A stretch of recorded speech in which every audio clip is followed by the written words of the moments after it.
Ce soir à l'émission, la persévérance scolaire, ça concerne tout le monde. Ils ne comprennent pas pourquoi ils doivent aller à l'école. Et le projet Gloria Île des Frères est lancé à Saint-Jérôme. Il faut qu'au final, ça profite aux citoyens. En entrevue, je reçois le maire de Saint-Jérôme, Marc Boursier, à propos de la menace tarifaire brandie par le président des États-Unis. J'ai demandé à l'administration de réévaluer nos achats en lien avec ce qui est américain. Enfin, Maude Pilon-Bernier nous parle de la 40e édition de la Coupe des fondeurs. La Coupe des fondeurs, à la base, elle a été créée il y a 40 ans pour donner la chance aux jeunes de s'initier au ski de fond. Bienvenue à Accès local.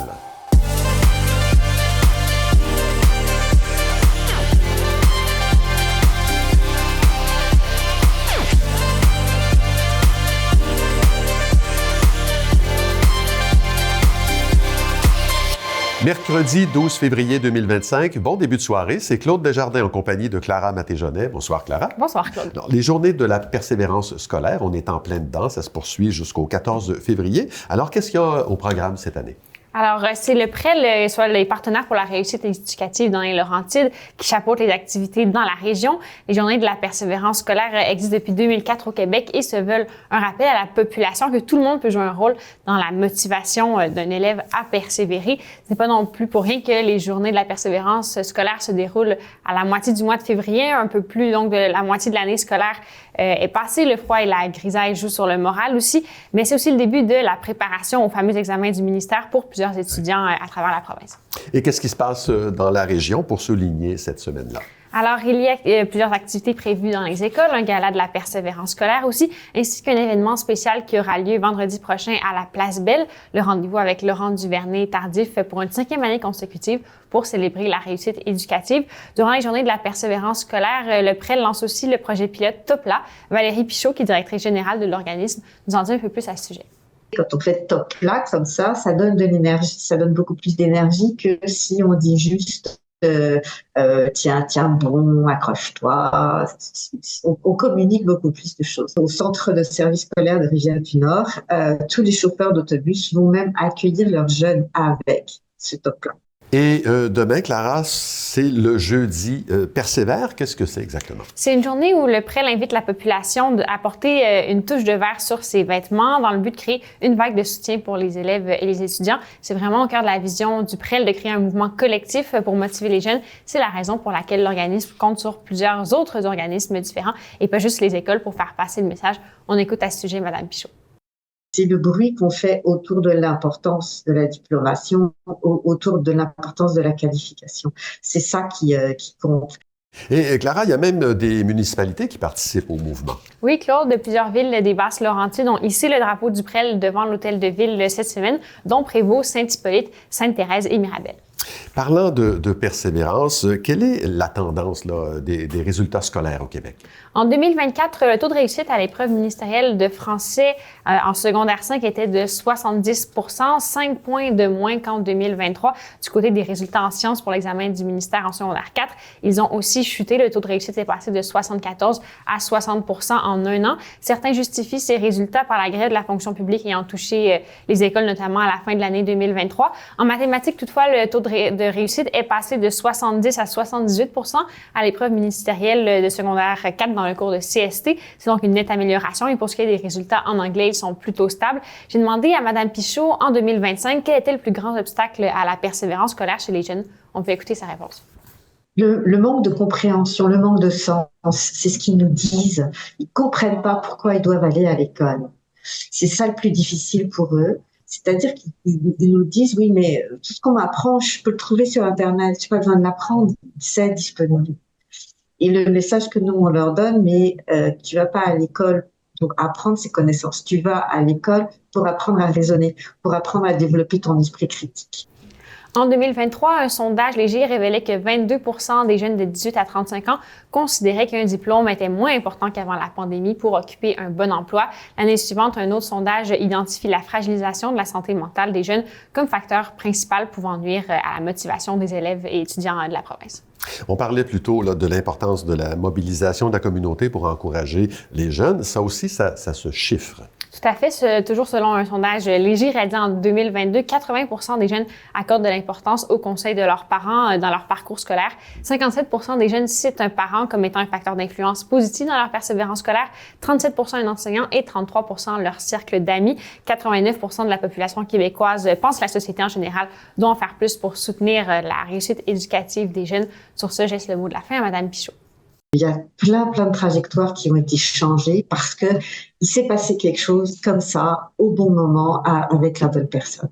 Donc, il faut jamais sous-estimer ce qu'on peut apporter à un jeune. Merci Clara, on se revoit plus tard dans l'émission. Il sera question de nouveaux projets immobiliers à Saint-Jérôme. À plus tard, Claude. La commission relève Blainville annonce l'arrivée de 3 nouvelles citoyennes au sein de son équipe, soit Tala Cheyab, 16 ans, Mélodie Rondeau, 16 ans, et Jennifer Wefou, 23 ans. Elles sont chargées de faire des recommandations aux élus et de mettre en œuvre des projets s'adressant aux jeunes de 16 à 29 ans. En 2024, la commission relève Blainville s'est donné le mandat d'élargir sa clientèle cible aux jeunes de 16 ans qui fréquentent les établissements d'enseignement secondaire. 2 sièges avaient donc été prévus pour représenter ces institutions. La ville de Mirabel s'engage dans la 21e édition des Journées de la persévérance scolaire qui se tient cette semaine et ce jusqu'au vendredi 14 février. Membre des partenaires pour la réussite éducative dans les Laurentides, la ville met en place plusieurs initiatives pour mobiliser la communauté et encourager la persévérance chez les jeunes. Tout au long de la semaine, la ville partagera des témoignages de parents, membres du conseil municipal qui ont été confrontés aux défis de l'orientation académique, aux échecs et aux difficultés liées au nouveau départ. Une vidéo de soutien sera également diffusée sur les réseaux sociaux. La ville de Sainte-Thérèse annonce la tenue de plusieurs activités gratuites dans le cadre de la relâche scolaire qui se tiendra du 3 au 7 mars prochain. On y retrouve notamment la fête des sucres, la matinée de la relâche, des activités sportives en gymnase, un après-midi cinéma et l'heure du conte. Les activités sont réservées aux résidents de Sainte-Thérèse et la période d'inscription obligatoire est lancée depuis 10 heures ce mercredi 12 février.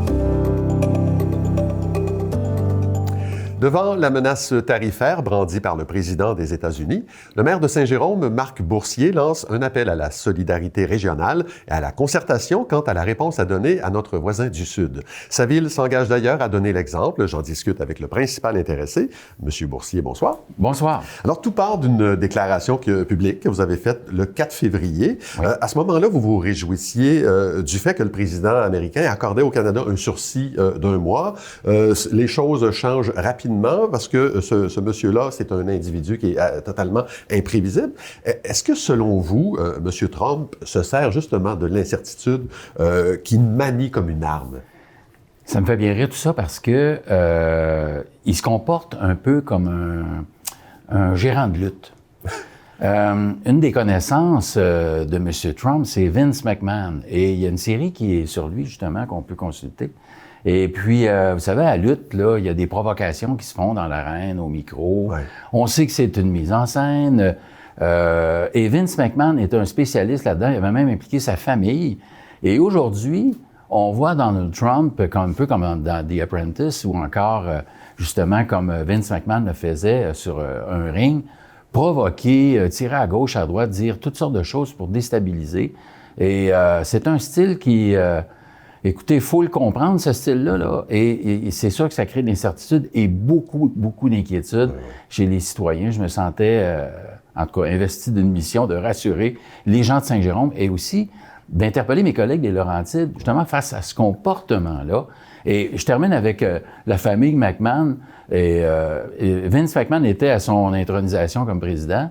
Et la femme de Vince McMahon... que lui-même, McMahon avait giflé sur un ring de lutte, ben c'est rendu celle qui est responsable de l'éducation aux États-Unis. Alors, on parle quand même du président des États-Unis. Oui. Ici, on avait un équivalent, Eddie Richmond, à une certaine époque. Oui, puis Abdullah the Butcher, probablement en charge de quelque chose. Là, mais, bon, néanmoins, que ce soit maintenant ou plus tard, tout le monde s'entend pour dire qu'il faut réagir à ces tarifs-là. Oui. L'exemple, à petite et à grande échelle, l'exemple que vous donnez, vous, à l'échelle municipale, c'est, bon, d'abord de réduire au maximum les achats sur Amazon. Est-ce que Vous achetez beaucoup de choses sur Amazon et par quoi vous allez remplacer ce mode-là? Et on a, je dis pas que je les critique pas, mais on a été tenté par la facilité. Ouais. Pendant des années, on s'est tourné vers les États-Unis parce que c'était notre partenaire commercial le plus près. Et on avait réglé en 2017, et moi, je faisais partie prenante de ces discussions-là, un litige par rapport au lait diafiltré, par rapport à l'aluminium. J'avais été avec une mission de l'Assemblée nationale, justement, négocier avec les législateurs. Et c'est par les affaires que tout ça s'est réglé. Alors, à Saint-Jérôme, c'est bien entendu, quand j'ai vu qu'Amazon, on faisait des achats de 380 000 $ selon les chiffres qui m'avaient été fournis, ben je trouvais ça, assez particulier, d'autant plus qu'Amazon a été cavalier dans la fermeture, concernant la fermeture de ces 4 entrepôts au Québec. C'est une multinationale américaine. Alors, j'ai demandé à l'administration de réévaluer nos achats en lien avec ce qui est américain et de se donner des alternatives. Oui. C'est important. Et autant que possible, des alternatives non américaines. Oui. On peut acheter de l'Europe, on peut acheter de l'Asie. J'ai même suggéré à l'instar mon collègue de Prévost d'enlever la taxe de 100% sur les véhicules chinois. Pas les autobus, BYD, bien sûr, mais les véhicules chinois. Pourquoi ne pas donner la possibilité aux consommateurs d'avoir une offre alternative aux véhicules américains, mais qui peuvent quand même faire partie des choix des gens? J'ai même pas été dans, comme certains suggéraient, des sortes de beurre de peanut, là, ou des sortes de chips. Je pense que ça appartient aux citoyens de faire leur propre boycott ou de faire leur propre choix selon leurs valeurs. Leur propre réflexion. Oui, oui. L'autre C'est directive complexe. que vous avez donnée, là, ça concerne les biens et services en provenance des États-Unis, Oui. qui devraient, dites-vous, être remplacés par des produits locaux, régionaux ou nationaux. Je pense qu'on peut très honnêtement se demander pourquoi c'est pas déjà comme ça. Bien, comme je vous dis, il y a un laxisme de notre part. On est un peu coupable de tout ça, là. Ouais. Étant donné notre proximité avec eux, et justement, même les États du Nord des États-Unis font affaire beaucoup avec le Québec. Alors, cette proximité-là a donné lieu à une paresse administrative. Et là, il faut se rendre compte de ce qu'on peut faire. Chacun d'entre nous, d'ailleurs, on a cette responsabilité-là de regarder ce qu'on peut faire. On va-tu en voyage, est-ce qu'on va en voyage aux États-Unis? Ou on pourrait aller ailleurs dans le monde. Il y a des gens qui se posent déjà la question. Et parmi d'autres choix qu'on aurait, ça m'amène peut-être à un choix à Laurentide qui a été fait juste avant que tous ces événements-là arrivent. Et c'est le Centre de formation et d'innovation. Ouais. Et c'est pour ça que j'ai un peu interpellé mes collègues. Parce qu'il y a une unanimité au niveau des Laurentides de former nos jeunes, notre propre ressource, justement dans le but d'aller dans le secteur de l'innovation. Et c'est une grande victoire. Il y a le TS qui fait partie de cet établissement-là, le CFI, c'est comme ça qu'on le surnomme, mais il y a notre centre de service scolaire, il y a le Cégep de Saint-Jérôme, il y a également, évidemment, l'Université du Québec en Outaouais avec une nouvelle justement, branche en génie mécanique ou électronique. Alors, on est content. C'est comme ça qu'il faut réagir. Il faut réagir positivement. Moi, je suis un gars de bonne humeur. Je suis persuadé qu'il va y avoir une belle fin à ça. Et puis, un peu comme à la lutte, là, le vrai visage du pas fin va être dévoilé et en quelque part, il y a une solution intelligente qui va se faire. À l'échelle de la MRC, vous avez demandé au préfet de Rivière-du-Nord, M. Lalande, de créer une table de concertation. Oui. Vous souhaitez aussi la création d'un comité de concertation régional où on retrouverait les 8 préfets avec la ministre responsable des Laurentides, Mme Bélanger, Sonia Bélanger.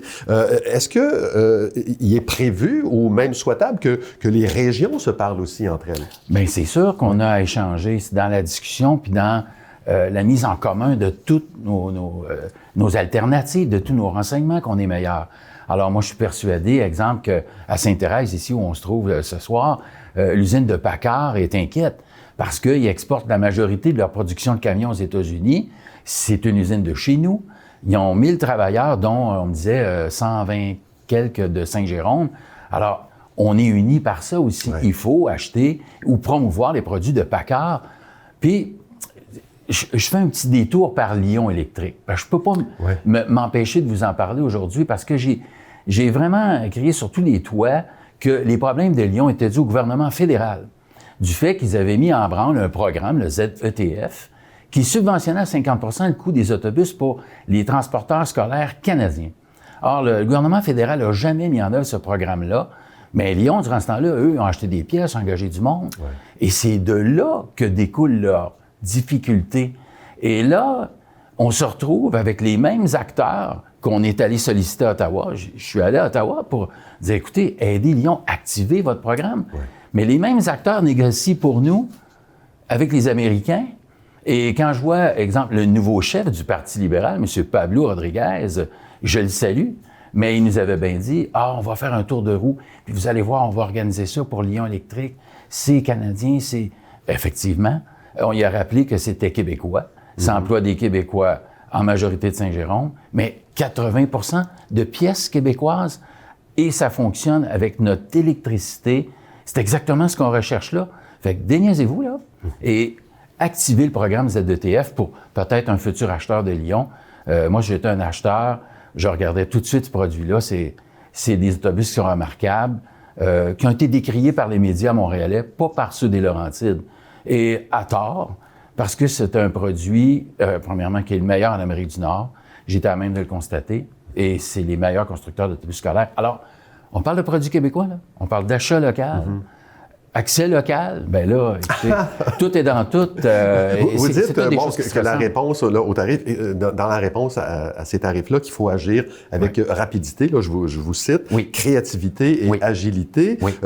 Pour moi, selon moi, le mot-clé là-dedans, c'est rapidité, puisque la plupart des intervenants s'entendent pour dire que la menace en elle-même, avec ou sans tarif, cause déjà des pertes d'emploi. Je pense que c'est observé. Est-ce qu'on le ressent, ça, chez nous?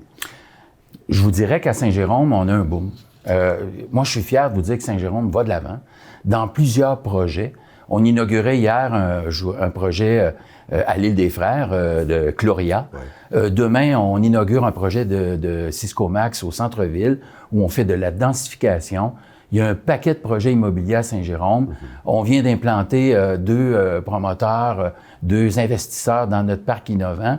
On va de l'avant, on crée des choses. Et c'est ça que je veux partager avec les collègues.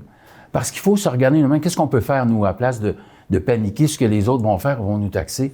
C'est pas grave. On est capable, de notre côté, les Laurentides, d'être la valeur refuge de tout le Québec. Voilà. Vous savez, je rappelle aux auditeurs que quand c'était la pandémie, là, où le monde se garochait, ils venaient tous dans les Laurentides. Voilà. Souvenez-vous, les zones rouges, vertes, bleues, oranges, là.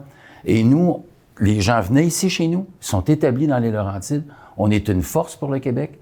Et c'est ça que je veux dire à mes collègues du CPL, à tous les préfets et tous les maires des villes. Saint-Jérôme est là pour vous aider. On va vous donner nos trucs parce qu'ils veulent, les autres villes du Québec, ils veulent avoir nos trucs. Comment ça se fait que ça marche bien à Saint-Jérôme? Donc, créativité, agilité. Marc Boursier, rapidité. Merci beaucoup d'avoir été avec nous. Merci de nous avoir invités. Myriam Véraud, réalisatrice québécoise, invite la population à suivre le mouvement J'achète un billet qui propose de faire l'acquisition aujourd'hui, 12 février, d'une place à un événement culturel québécois. Cette proposition s'inspire de la journée J'achète un livre québécois qui se déroule le 12 août de chaque année depuis 2014. Alors que l'avenir de la culture québécoise est au cœur des débats, ce genre d'initiative, croit Mme Véraud, permettra de supporter le milieu des arts québécois sous toutes ses formes, que ce soit la danse, l'humour, le théâtre ou les musées. Le conseil municipal de Saint-Hippolyte a octroyé un contrat de plus de 900 000 $ pour l'acquisition d'une structure préfabriquée couvrant la patinoire extérieure du lac Conley. Lors d'une séance extraordinaire, le vote s'est soldé par une égalité tranchée en faveur du projet par le maire Yves Dagenet, permettant ainsi de sécuriser une subvention gouvernementale de 2,2 millions de dollars. Toutefois, l'opposition de certains conseillers repose sur les coûts élevés et l'utilisation de fonds initialement destinés à la conservation du territoire. Par ailleurs, des contrats pour un parc de planches à roulettes et des modules de jeu ont également été adoptés, malgré des votes partagés. Marie-Hélène Pitre briguera la mairie de Rosemère lors des élections municipales de cet automne.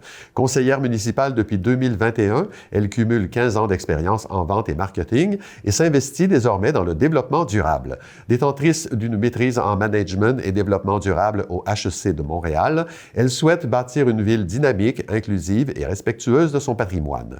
Roseméroise depuis 18 ans, elle affirme être prête à défendre sa vision pour l'avenir de la municipalité.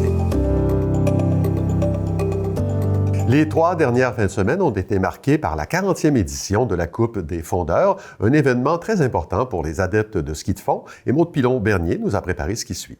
Martin, de A à Z, j'aimerais ça que tu me réexpliques un petit peu comment justement ça fonctionne un événement comme ça. Les joueurs, leur préparation, comment on se prépare, comment ça se déroule, puis comment ça se termine dans la fête, cet événement. La Coupe des fondeurs, ce matin, ça commence à 9h15 avec un ski cross. Donc, tous les athlètes de haut niveau, là, on a des jeunes qui cognent à la porte de l'équipe du Québec. Donc, puis on a des clubs où c'est invité, des clubs de la Rive-Sud de Montréal, des Laurentides. Donc, il y a un ski cross organisé à 9h15. C'est une course extrêmement spectaculaire, c'est en pas de patin.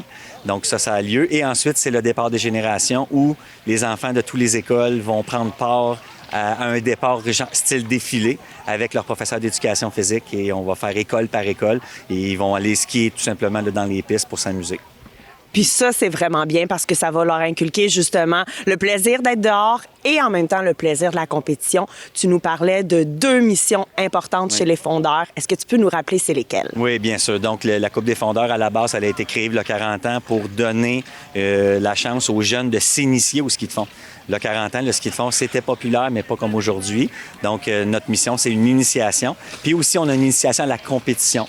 Donc, c'est une plateforme pour les jeunes qui ont un potentiel en ski de fond de pouvoir se développer. Il y a des athlètes ici ce matin, là, ça reste une course régionale, la Coupe des fondeurs. C'est le plus gros rassemblement de ski de fond pour les jeunes d'âge scolaire au Canada. Ça, on est fiers de ça. On va rassembler presque 1000 personnes aujourd'hui, 1000 participants. Pour certains, c'est une course d'une très grande importance. Ils s'entraînent tout l'hiver pour ça. Et puis pour d'autres, pour ceux des écoles, bien, c'est vraiment juste de venir faire du ski. Puis de représenter leur institution scolaire. Là. Donc, c'est intéressant de voir les 2 aspects. Je pense que tout le monde vient vraiment pour l'amour du sport. Oui. Est-ce que tu peux nous décrire un peu justement toute l'organisation que ça prend, l'équipe, la synergie derrière cette équipe-là pour faire un succès de cet événement? Ouais, la Coupe des fondeurs, c'est devenu tellement un événement d'envergure que le travail commence en septembre déjà. Donc, c'est presque 6 mois de travail avant l'événement. C'est 3 samedis. Donc, faire 3 compétitions au-dessus de 600-700 jeunes à chaque fois, ça demande énormément de ressources, ça demande beaucoup de bénévoles. Donc aujourd'hui, là, moi, je vais avoir une équipe d'environ 70 personnes qui vont m'aider sur le site là, pour pouvoir faire un succès de cette journée-là. Ce sont les 40 ans de la Coupe. Toi aussi, tu as aussi un événement majeur. C'est la dernière fois que tu t'impliques dans le titre que tu es là. Est-ce que tu peux nous dire un peu justement tout ce qu'on fête aujourd'hui avec cet événement? Oui, bien en fait, c'est ça. En 2000, Marc Desjardins, qui était le fondateur du club de ski et l'initiateur de la Coupe des fondeurs, prenait sa retraite comme prof d'éduc. Il m'a dit, Martin, j'ai besoin de quelqu'un qui va prendre la relève de la Coupe des fondeurs dans les prochaines années. Et puis, ça fait 25 ans maintenant que je m'occupe de l'événement. Et puis là, maintenant, c'est à mon tour de passer le flambeau à quelqu'un d'autre. Zachary Bolduc, qui est un jeune enseignant à l'école Jolibois à Sainte-Sophie, bien, c'est lui qui va développer dans les prochaines années la Coupe des fondeurs. Moi, j'ai le club tatoué sur le cœur. Je vais toujours m'impliquer. Je vais toujours venir en support, mais je vais laisser la chance à quelqu'un d'autre d'amener ça à un autre niveau. J'espère que la Coupe des fondeurs va garder son essence, va garder l'esprit d'entraide, de communauté. C'est ce que je souhaite à cet événement-là. C'est ce que j'ai voulu y apporter depuis 25 ans. Je voulais que ce soit un grand rassemblement de fêtes de ski de fond. Puis je pense que je suis assez fier du résultat, puis j'espère que ça va continuer comme ça. 40 ans d'un tel événement, ça vaut vraiment le déplacement. Bonne chance à tous les athlètes pour cette superbe journée de compétition. On est de retour avec Clara Maté-Jonet. Hier, il y a eu une pelletée de terre inaugurale pour un projet de développement immobilier à Saint-Jérôme. Vous étiez sur place. Oui, Claude, les travaux ont déjà débuté à l'axe de l'autoroute 15 et de la route 117. Le site de l'Île des Frères, adjacent au parc régional de la Rivière-du-Nord, accueillera maintenant le tout nouveau projet signature d'ANU, Chloria Île des Frères. C'est Chloracité Développement, Covadis Capital et les fonds immobiliers de solidarité FTQ qui sont à la tête de ce projet. Et est-ce qu'on retrouve ce type de développement-là dans d'autres régions au Québec? Oui, 5 autres immeubles ont été construits sur un modèle semblable depuis 2019. On en retrouve 2 à Belleuil, un à Terrebonne, un à Trois-Rivières et un autre à Lévis. La dernière mouture de ces développements, c'est le projet signature d'ANU qui mise sur la carboneutralité des immeubles construits. C'est le défi que se sont donné les promoteurs à Lévis et ils vont essayer de mettre en place cette même certification à Saint-Jérôme aussi. Alors, je vous laisse découvrir ça dans notre reportage de ce soir.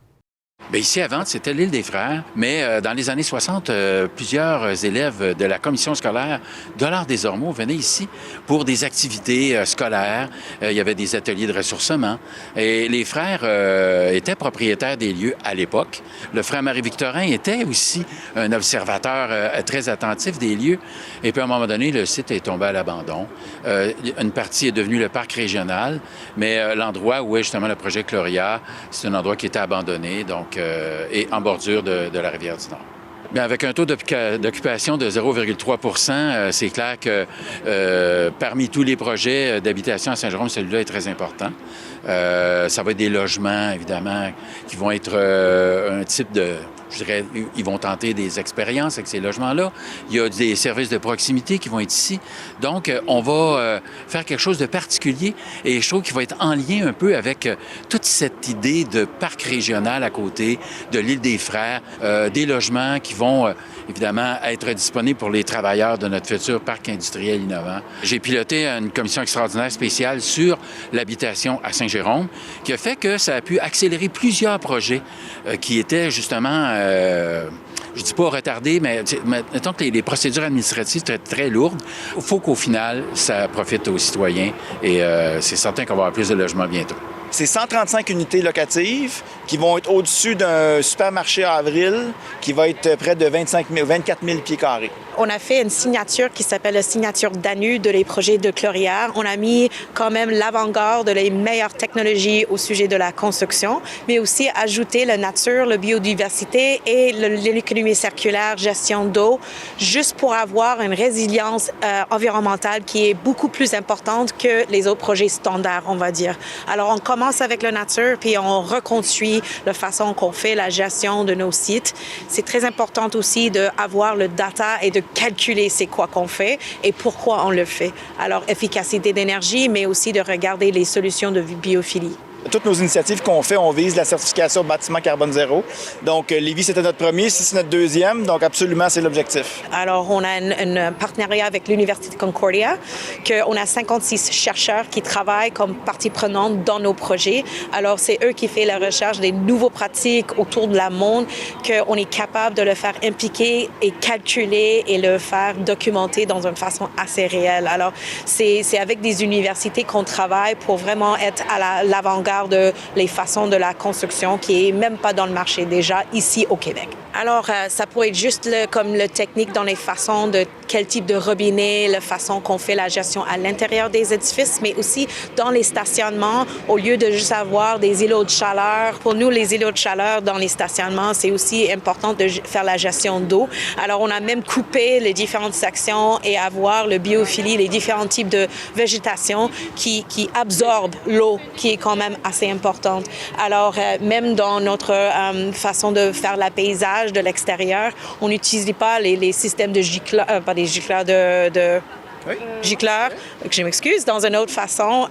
On veut vraiment faire la meilleure technologie de réutiliser les eaux pluie pour les usages qui ne sont pas importants comme les êtres humains qui boivent de l'eau. Alors, pour nous, c'est important de réutiliser et de travailler avec nature au lieu de contre. Pour nous, c'est très important. C'est la mission de ce qu'on fait, puis c'est la seule façon qu'on devrait construire dans l'avenir.